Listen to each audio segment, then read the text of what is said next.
Gentlemen, welcome to you both. Mike Bailey, first to you on this crazy market day. What can you tell us? Yeah, it's pretty wild ride here. I think especially between the big move lower we saw yesterday, this morning opening, it was pretty terrible. I do think investors are starting to take a deep breath and say, okay, wait a minute. Have we gone a little bit too far? Is there something else that could happen? Could Trump, realize, hey, wait a minute, maybe we've pushed things a little bit too much, come back and find a way of softening the blow a bit. So I do think investors are putting those pieces together, coming back, starting to buy a little bit. Your last segment touching on NVIDIA, certainly that's a big driver of markets. We've seen a nice reversal. And I think you mentioned that the multiple on NVIDIA is crossing where the broader market is. In some ways, I think that does suggest some value. So I think investors are starting to think through that, pick up the pieces, some of these things that have blown up with tariffs, and start to get involved. And we're seeing that as a nice recovery here intraday. Michael Farr, you think the same? So I think a lot of people, and I get asked this now, literally people are texting me and saying, what's going on with the market? Should I give them the Mike Bailey? Look, I'm not going to give anyone any advice. I'll just say ask you guys. But there's the Mike Bailey response, which is maybe it's time to look at this as an opportunity. There's the response, though, that you hear from some of the others, including some heavy hitters in the market who say, this is not the time. The economy's slowing. There's going to be a lot more bumps in the road to come this year.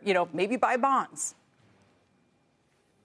I think you always have to look. So let's do both. Let's listen to Mike Bailey and say, yes, there are always opportunities out there. And maybe, as in your last segment, we should look at the other 493 stocks and maybe not the Magnificent Seven.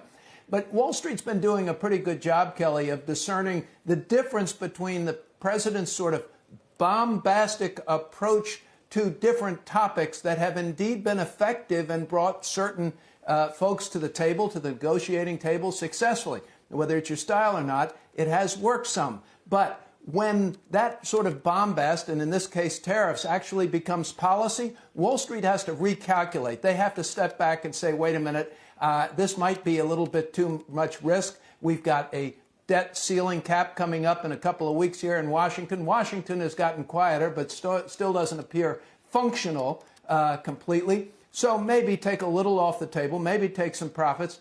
And I would also agree with Mike that maybe we overreacted this morning, maybe not. But Wall Street's trying to adjust to tariffs and perhaps a new source of inflation. Mike Bailey, how significant would it be if the president does announce a Ukraine minerals deal tonight?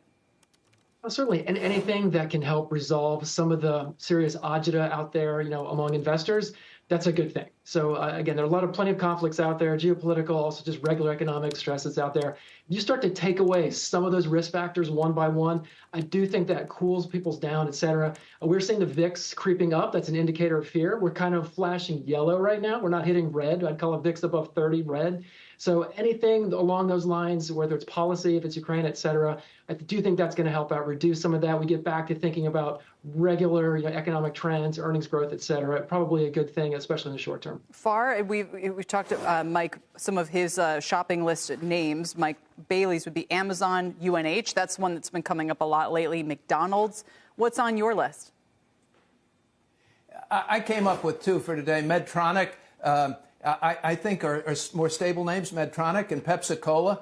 16.5 times earnings for Medtronic, about 18.5 times for Pepsi-Cola. Medtronic has a 2.9% dividend, the medical device maker.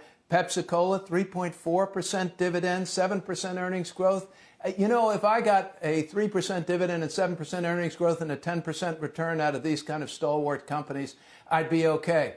I'd be cautious in here still because the market's adjusting to a new president who's thrown a whole lot at us. The Fed's got to figure out what to do. Ukraine's got to figure out what to do. So remember, Warren Buffett's looking for a buying opportunity. He's sure not going to panic, and neither should you.